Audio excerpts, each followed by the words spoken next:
On December 14th, 1972, a team of Chinese pathologists stood over a body that had been dead for more than 2,000 years, and one of them reached out and bent her elbow. It moved, not cracked, not snapped, not crumbled into dust the way a 2-millennia-old corpse is supposed to. It bent, smoothly, the way a living joint bends. Her skin gave under the pressure of a finger and then sprang back. Her hair was still rooted in her scalp. Her eyelashes still curved off her eyelids. When they drew fluid from her veins, it was still recognizably blood, and it still had a blood type. A. This woman had been sealed in the ground since roughly 168 BCE, during the early Western Han Dynasty, more than a century before the Great Wall was finished, centuries before Julius Caesar was born.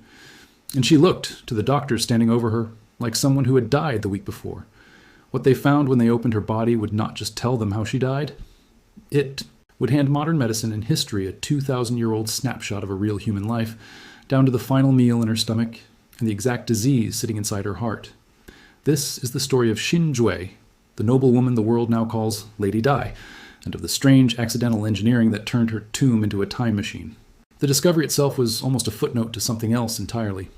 In the winter of 1971, construction crews near Changsha, in China's Hunan province, were digging into a hillside called Mawangdui as part of a hospital construction and civil defense project. Workers noticed a patch of ground that behaved strangely under their tools, dense and packed in a way ordinary soil was not. As they dug further, gas began escaping from a crack in the earth, and according to accounts from the site, when it was ignited it burned, with a pale blue flame. It wasn't supernatural, it was methane, a natural byproduct of organic decomposition, and its presence was actually the first clue that something below had been sealed so completely that gases produced by decay had nowhere to go for 2,000 years. Archaeologists were called in, and what they found beneath that hillside was not a simple grave. It was a burial complex, eventually identified as 3 tombs belonging to a single family, dug 16 meters, more than 50 feet, into the earth. Opening a sealed tomb, this old is not something archaeologists rush. It took the excavation team weeks of careful, methodical work to remove the layers above the burial chamber, and even longer once they reached the coffins themselves. 4 separate wooden coffins sat nested inside one. Another, each one lacquered and painted with increasing elaborateness. The closer they got to the center, painted scenes of clouds, mythical creatures, and geometric patterns believed to have protective or symbolic meaning. Lifting the lid off, each one revealed another sealed layer beneath. And by the time the team reached the innermost coffin, they understood they were looking at something that had likely not been opened or exposed to open air since the day it was sealed sometime around 168 BCE. The tomb that held the best preserved body, catalogued as Tomb 1, belonged to a noblewoman. Piecing together inscriptions, seals, and the contents of the 2 related tombs nearby, archaeologists identified her as Xin Jue, wife of Li Kong, who held the title Marquis of Dai, and served as chancellor, essentially the top administrative official of the regional Changsha kingdom under the early Han court. That made her one of the most privileged women in the entire region during her lifetime. Her tomb contained more than 1,000 artifacts, lacquerware, silk garments, musical instruments, wooden figurines meant to serve her in the afterlife, and dozens of containers of food, all placed there under the Han era. Belief that the dead should be provided for exactly as the living were, because part of the soul was thought to remain with the body. The sheer quantity of textiles found with her gives a sense of just how wealthy the household was. Dozens of silk garments were recovered from the tomb, some so finely woven that individual robes weighed only a few dozen grams, despite being full-length pieces of clothing, a level of craftsmanship that later became a benchmark researchers use when studying Han era silk production. Alongside the clothing, archaeologists cataloged lacquer trays and cups, musical instruments including a set of panpipes and a zither-like instrument called a sei, and dozens of wooden tomb figures called minki, carved and dressed to represent servants, musicians, and attendants who were expected to continue serving her in the afterlife, exactly as they had in life. Funerary inventory lists found inside the tomb itemized more than 100 types of food that had been packed in ceramic and lacquer containers around her, ranging from grains and fruit to prepared meat dishes and rice wine, an entire pantry meant to outlast eternity. To understand why her body survived when almost nothing else from the ancient world has, you have to understand what her family built around her. The tomb was excavated in layers, almost like a fortress designed to fight off time itself. At the surface level, going 16 meters down into a hillside, puts a body below most of the temperature swings and surface moisture that accelerate decay. It stays cool and stable year-round. Surrounding the burial chamber, workers had packed roughly 5 tons of charcoal, which is highly effective at absorbing moisture and inhibiting the mold and bacterial growth that need damp conditions to thrive.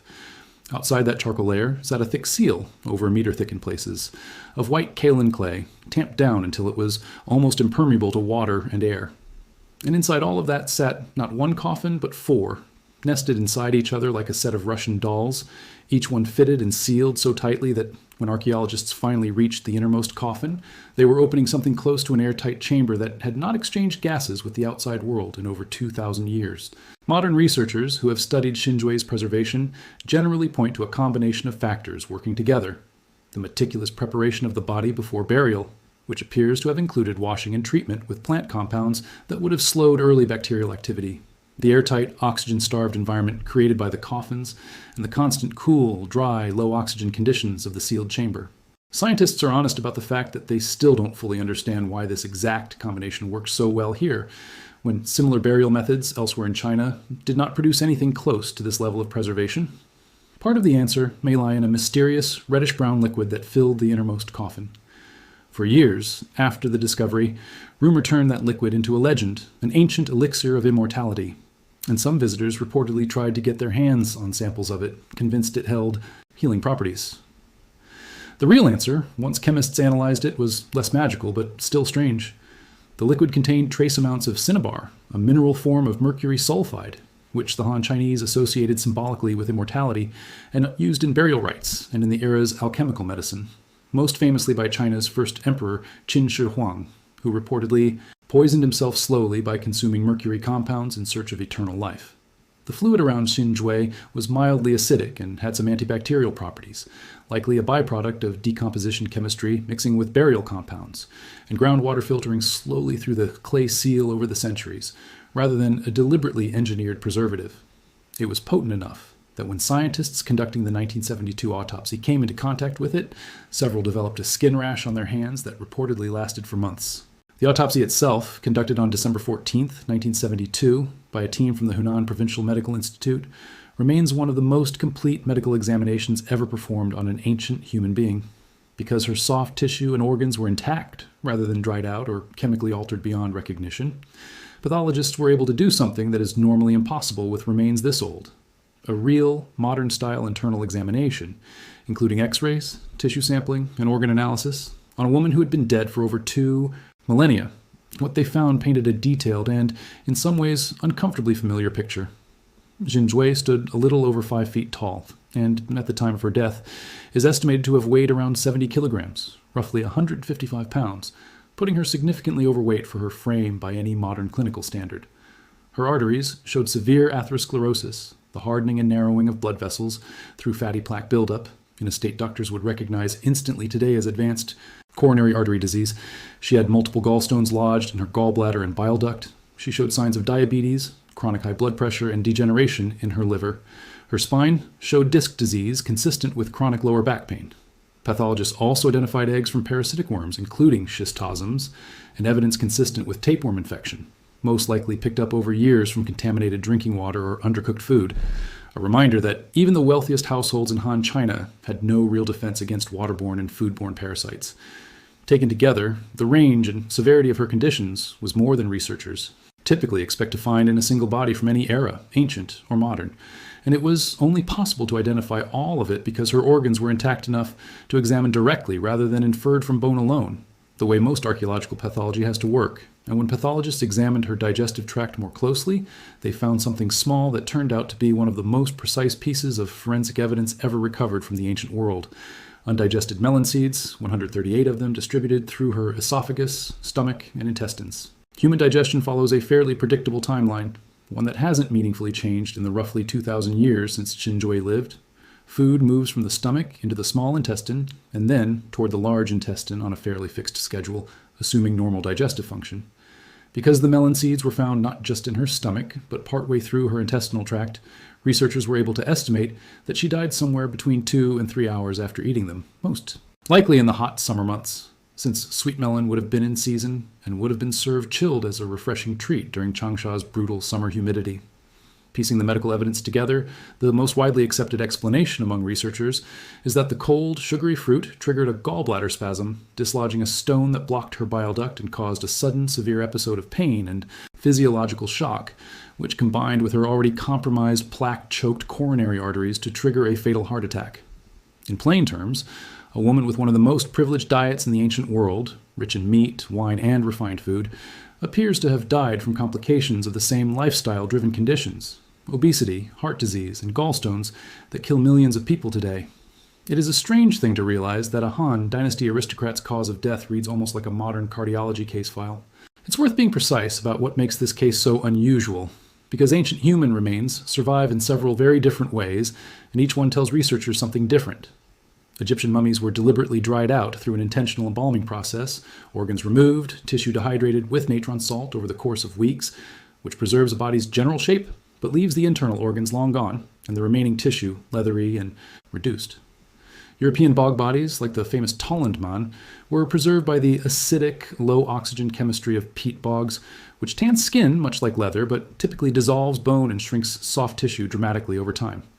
Otzi, the 5,000-year-old body recovered from an alpine glacier in 1991, survived through simple, deep freezing, which halted decay but left his tissue dehydrated and his body significantly altered by ice damage. Shinjui's case is different from all three. Her soft tissue stayed pliable, her joints stayed mobile, her internal organs stayed intact enough to be individually examined, and even in the case of her lungs, revealed nerve structures as fine as a human hair, still identifiable under a microscope. No embalming, freezing, or bog chemistry produced this.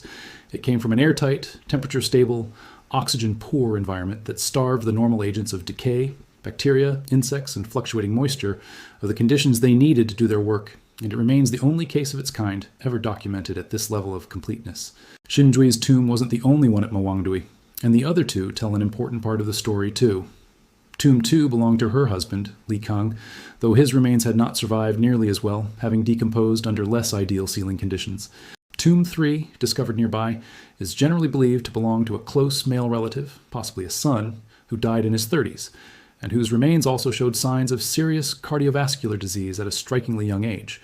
But Tomb 3 held something that, in the long run, may be even more historically significant than the body in Tomb 1, a lacquered box filled with silk manuscripts, dated to around 168 BCE, that had survived tucked away in the same kind of sealed, moisture-controlled environment that preserved Shinjui's body.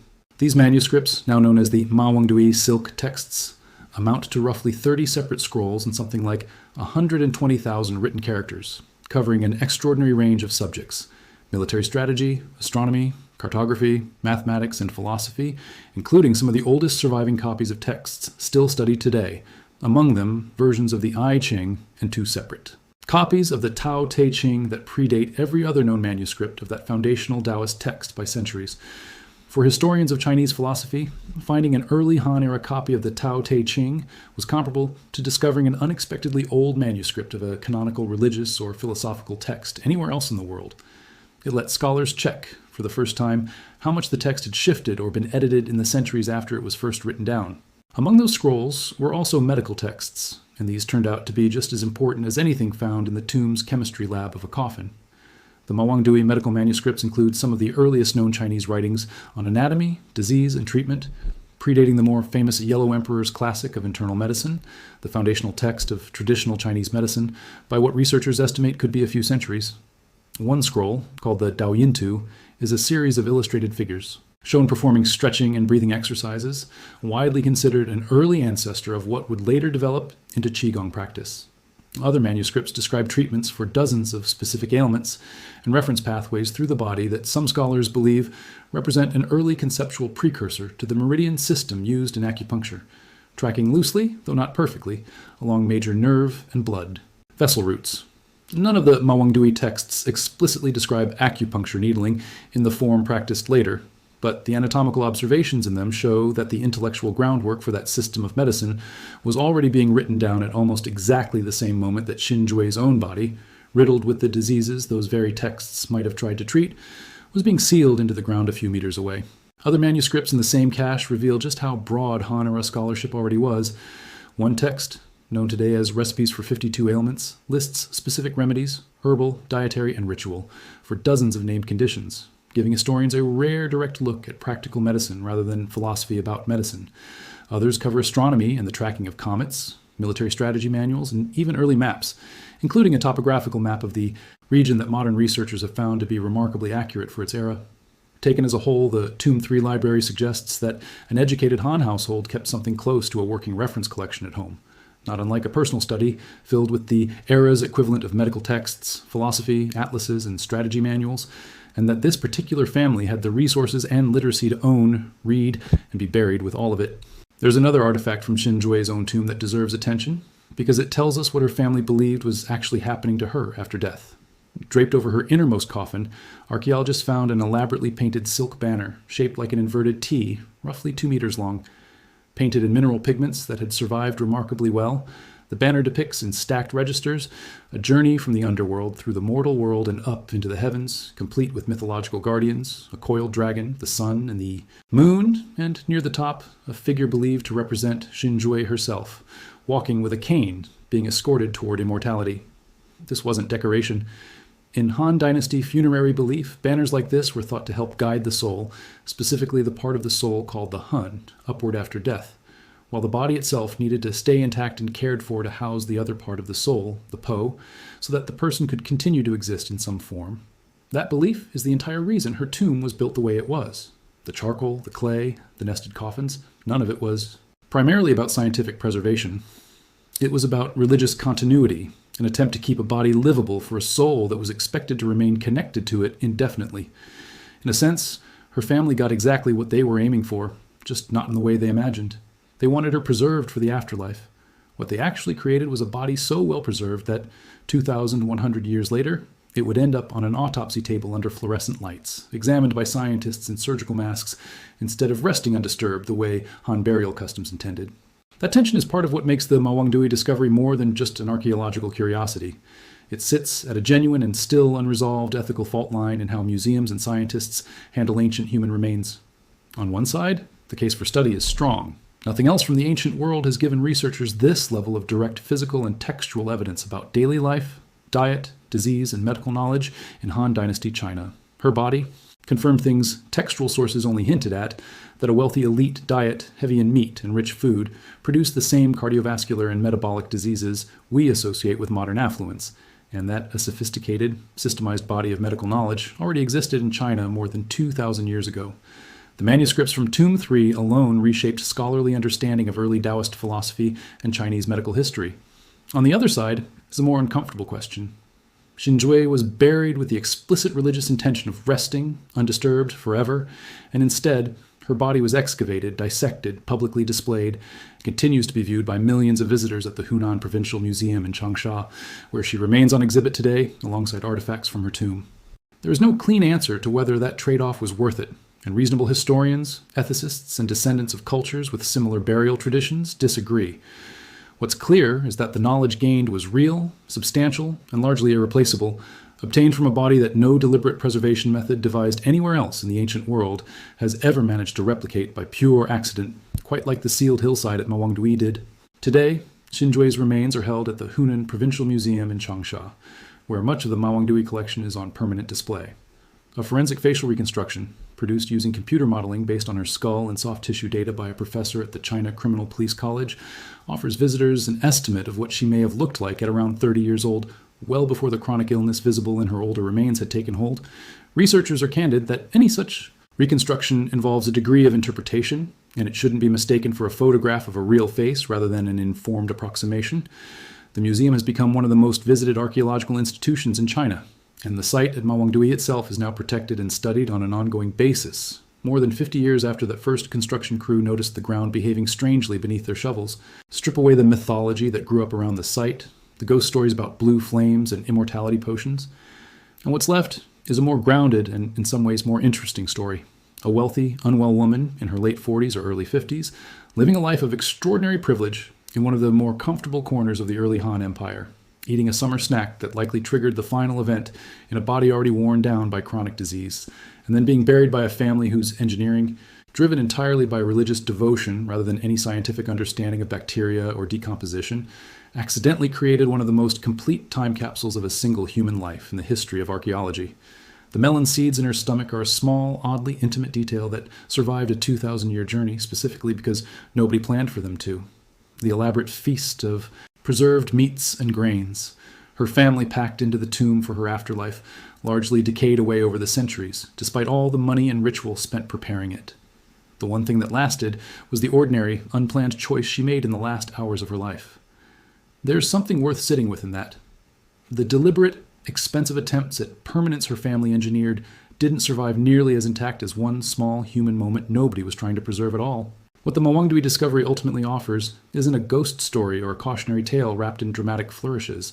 It's a rare, direct line of evidence connecting us to a specific individual life from more than 2,000 years ago. Her body told doctors exactly what disease was doing to her heart. Her stomach told forensic researchers what she ate in her final hours, and the manuscripts buried a few meters from her told historians what an educated Han Dynasty household was reading, thinking, and trying to heal.